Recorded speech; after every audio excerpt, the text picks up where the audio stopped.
Hi. என்ன வீடியோனா, அக்காவுக்கு குளக்கரையில் தான் அக்கா இறந்துட்டாங்க. அங்கே போய்ட்டு தான் கரகெலாம் ஜோடித்து அக்காவை வீட்டுக்கு கூப்பிட்டு வந்தோம். அவங்க வீட்டுக்கு கரகம் ஜோடிக்கும் போது எல்லோரும் பொட்டு வச்சுக்கணும்னு சொன்னாங்க. அவர் எல்லாருக்கும் பொட்டு வச்சுட்டார். இது என்னோடய அண்ணன். சந்தனம் ஃபஸ்ட்டு வச்சுட்டு நெக்ஸ்ட்டு வந்து குங்குமம் வச்சு விட்டாங்க. எல்லார் நெத்திலையும் பட்டம் இருக்கும் பாருங்க, எல்லாருக்கும் வச்சு விட்டாங்க. அத்தை, தம்பி ஒய்ஃபு, தங்கச்சின்னு எல்லாருக்கும், பெரியம்மா எல்லாருக்கும் பொட்டு வச்சு விட்டாங்க. வச்சு முடிச்சுட்டு விளக்கேற்ற சொன்னாங்க. அம்மா விளக்கேற்றினாங்க. விளக்கு ஏற்றிட்டு அதுக்கப்புறமா சாமி வந்து யார் மேலே சொல்லணுமோ அவங்க தான் கரகம் தூக்கணும்னு சொல்லிட்டாங்க. சரி ஓகேன்னு அப்புறம் பம்போடு அடிக்க ஆரம்பிச்சிட்டாங்க. அடித்த உடனேவே தம்பி மேலே வந்துச்சு, தங்கச்சி மேலேயும் சாமி வந்தது. 2 பேருமே வந்து எனக்கு கேட்கணும்னு தோணுச்சுன்னா உங்களுக்கு கேளுங்கன்னு சொன்னாங்க. அப்புறம் எங்களுக்கு தோணும் தான் நாங்கள் கேட்டோம். எல்லாத்துக்கும் கரெக்டாக பதில் சொன்னாங்க 2 பேருமே.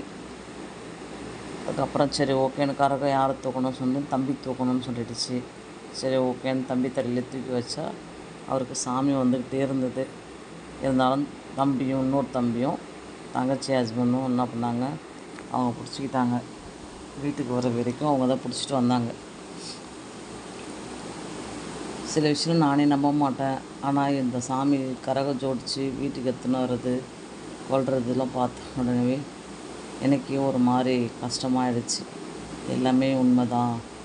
நம்ம வந்து எதுவுமே இருக்குதுன்னு நினச்சா இருக்குது, இல்லைன்னு நினச்சா இல்லை, அவ்வளோதான். அது சாமியாக இருக்கட்டும், இல்லை இறந்தவங்களாக இருக்கட்டும், எல்லாமே நம்ம மனசில் என்ன நினைக்கிறோமோ அதுதான் உண்மை. நம்ம சொல்கிறதுனால ஒன்றும் கிடையாது. நம்ம மனசில் அது இருக்குது அப்படின்னு நினச்சா அது இருக்குது, அது இல்லை அப்படின்னு நினச்சா அது இல்லை. அப்புறம் தம்பி தான் கரகம் எடுத்துகிட்டு வந்தார். அப்புறமா மேலெல்லாம் அடிச்சுக்கிட்டு நடந்து வீட்டுக்கு வந்தோம் எல்லோரும். தம்பி ஒய்ஃப் தான் பொங்கல் கூட தூக்கிட்டாங்க. வீட்டுக்கு வந்து எடுத்துகிட்டு வந்து எங்கே வைக்கணும்னு பார்த்தோன்னா, பாட்டி இறந்து அவங்களுடைய ஃபோட்டோ கடியில் வச்சு அங்கேயே இலை போட்டு சாமி கும்பிடணும்னு சொன்னாங்க. சரின்னு அங்கேயே வடை, பாயாசம், உருளைக்கிழங்கு பொரியல், வாழைக்காய், அவ்வளோதாங்க. சாம்பார், முருங்கைக்காய் கத்திரிக்காய் போட்ட சாம்பார் வச்சு தான் பூஜை ரூம், எங்கள் அம்மா வீட்டு பூஜை ரூம். மேலே இருக்க பானை வந்து எங்கள் அக்கா, எனக்கு கல்யாணம் ஆகும்போது அக்காவை அங்கே வந்து சாமி கும்பிட்டு அந்த பானை சாமி கும்பிட்டு எல்லாம் போட்டு சாமி கும்பிட்டு அப்புறம் எல்லாம் உட்காந்து சாப்பிட்டுட்டு நாங்கள் சென்னை கிளம்பி வந்துட்டாங்க. ஆனால் அது உண்மையான விஷயந்தாங்க. கடவுளும் இருக்கார், நம்ம முன்னோர்கள் நம்ம வீட்டில் இறந்தாங்க பார்த்தீங்களா, அவங்களும் இருக்காங்க. இது உண்மை தான். ஓகே, பார்க்கலாம். உங்களுக்கு நம்பிக்கை இருந்தால் கமெண்ட் பண்ணுங்கள். பாய்.